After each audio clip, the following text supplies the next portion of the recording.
Hi everyone, welcome back to my channel. So I'm a little bit nervous about making this video because I'm sure there are people out there who will think I'm absolutely crazy.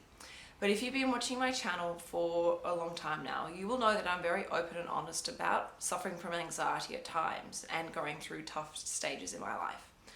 But when Rocco was born, I got into a really dark, frightening place. I was eventually diagnosed with postnatal depression and post-traumatic stress syndrome. I wasn't sleeping. I'd be walking around, just not able to sleep. And then when I finally did sleep, I would have horrendous nightmares. I would also sleepwalk and wake up in the house frightened and not understanding why I was there, or I was so still entrenched in my dream or nightmare that I thought I was doing something. And I was also sleep talking. It was this constant feeling of anxiety and this feeling like I was constantly drowning. And luckily the right people picked up the signals and got me help. And also I wanted to help myself. I was sick of feeling this way and I wanted my old self back again. And I realized that as much as I was trying to just push through and be strong and be a bit of a martyr, I simply couldn't do it. I needed people around me to get me back to my true self again and smiling. So this video, I wanted to share with you things beyond the obvious that I personally did to try and heal from postnatal depression and post-traumatic stress syndrome.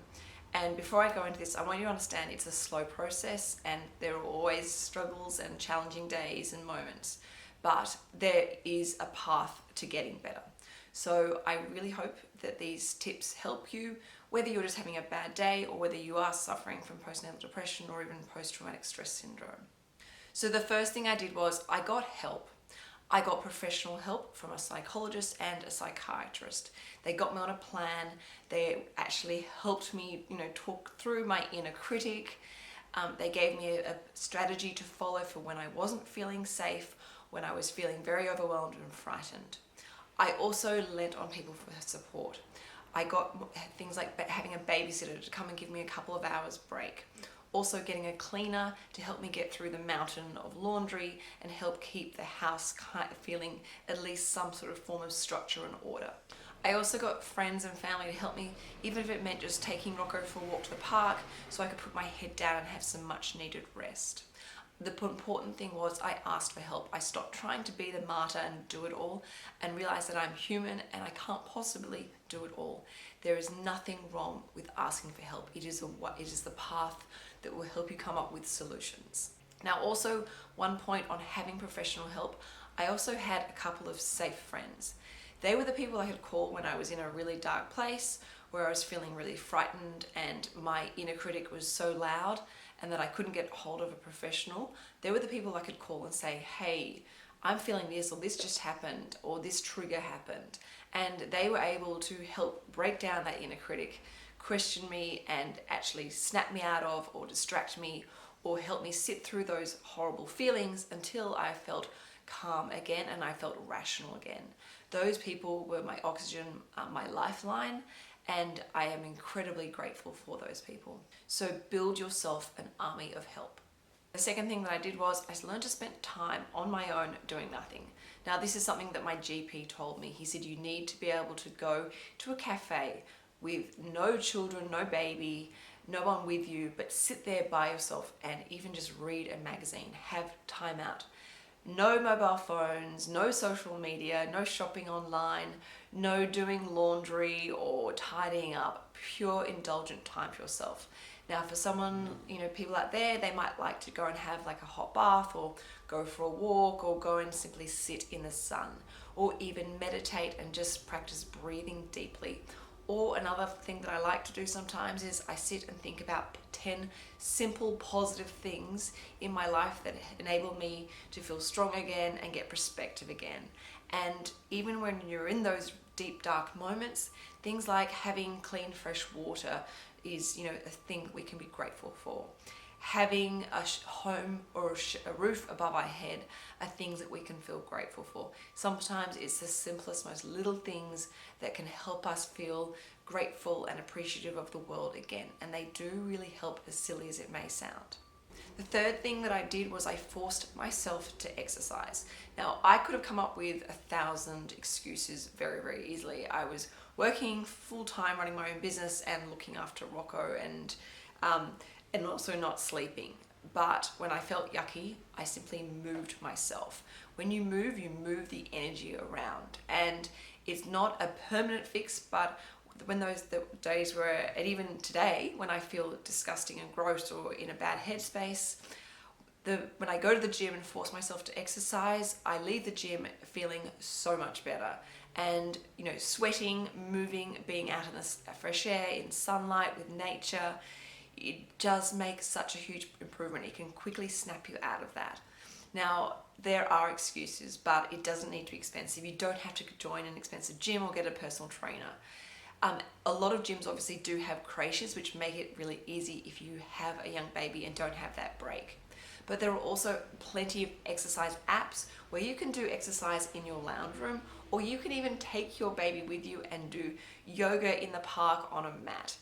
There really is like an unlimited world out there of exercise, and it's also, I remember doing yoga with Rocco in the park. It was actually really fun because he was actually my weight in helping tone my arms.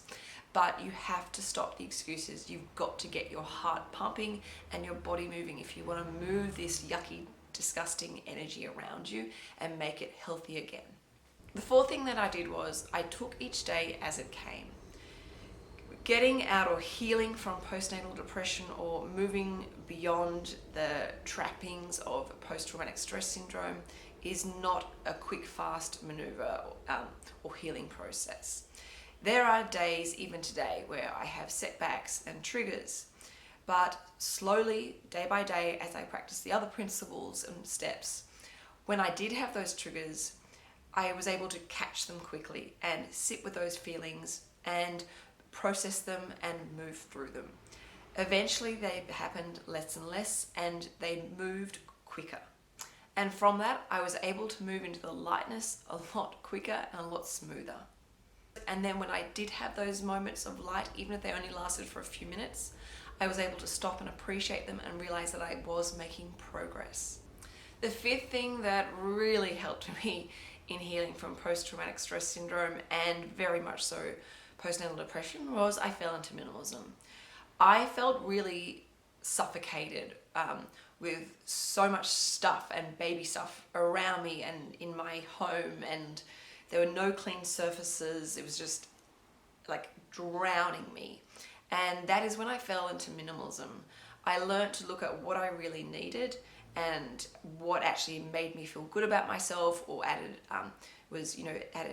something useful in my home, and it made a massive difference. It gave me a sense of clarity, it gave me a sense of vision, and it enabled me to keep moving forward.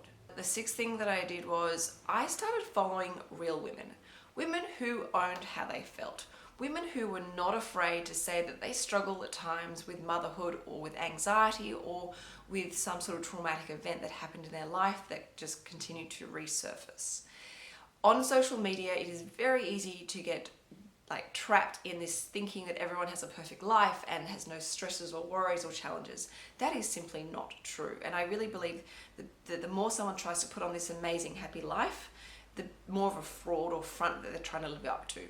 So when I look at the people I follow on social media, I look at people who inspire me, but I also look at people who own themselves. And also by following these people, they enabled me to realize I was not alone. They were struggling with the same things I was struggling. And also they were able to share it in a really positive, uplifting way. In fact, so much so that I was actually able to laugh with these women. And most importantly, I learned to laugh at myself. And that was a huge, breaking boundary point for me, where I learned to actually sit back and laugh. Laugh at the moments where I was drowning in Rocco's vomit. And we'd had our third shower for the day. Learn to sit back and go, wow, this is crazy and insane, but crap, okay, we're off into the shower again. I learned to really adjust and improve my attitude and perspective and headspace. And it just made me feel normal again, because I realized I actually wasn't really as crazy as I really thought I was. And then the seventh thing I did was, when I felt strong enough, I made some powerful changes. I adjusted my workload. I got more help that was permanent, reliable, consistent help. I adjusted things in my home and the way that I was living life. And not all of these things I did immediately. I did, step by step as I got stronger and stronger. And there were definitely some moments which I would say they were out of body experiences where I wasn't strong enough to do it, but something within me came forward and did it for me, because I just could not live my life like this anymore. My son deserved a strong mother that could be a role model for him, but also be a human who could also understand tough times and also learn to be there for not just him, but for my other family and friends who I love so much. Now, to be perfectly honest, I am absolutely terrified of suffering from all of this again and going back to that place. I only have one child, but I hope to have more children in the future. And I know that I will do things very, very differently because I have gone through this torturous, hellish experience. But one thing that comes from this is going through tough times is what makes us wiser, stronger, and so much more aware of the world around us. We learn to appreciate life and the fragility of life, and we begin to honor the passage of motherhood and I guess the challenges of life on a deeper level. Now, if you are out there and struggling with some deep, dark moments, please know that you are not alone. So many people out there, obviously including myself, go through tough times. And to be honest, even today, sometimes these things resurface and I still sometimes sleepwalk and sleep talk. And I do get those nightmares, but it does get easier, I promise. So please know that you are not alone. Please go and ask for help and also make a decision that you want to help yourself. And most importantly, hang in there and try some of these tips. You never know what actually might be the biggest help out there. Now, I actually feel really quite relieved that I've finally made this video and I've just got it all out there. So if you know anyone that's struggling at the moment, please feel free to send them this video. Anyone that I can help from this video, is a really powerful act. And hopefully if you have any tips that helped you, that you can share in the comments box below as to what helped you break through depression, anxiety, or post-traumatic stress syndrome, please feel free to share.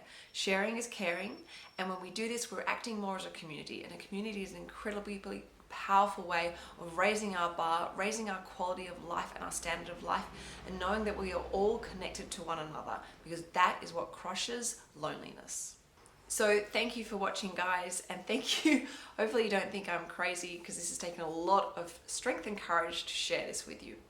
I will see you next week for Money Monday, and if you haven't already, please make sure you subscribe, and I will link in the description box below all the people I follow on social media that really help inspire me to be a laughing, happy mother in the world.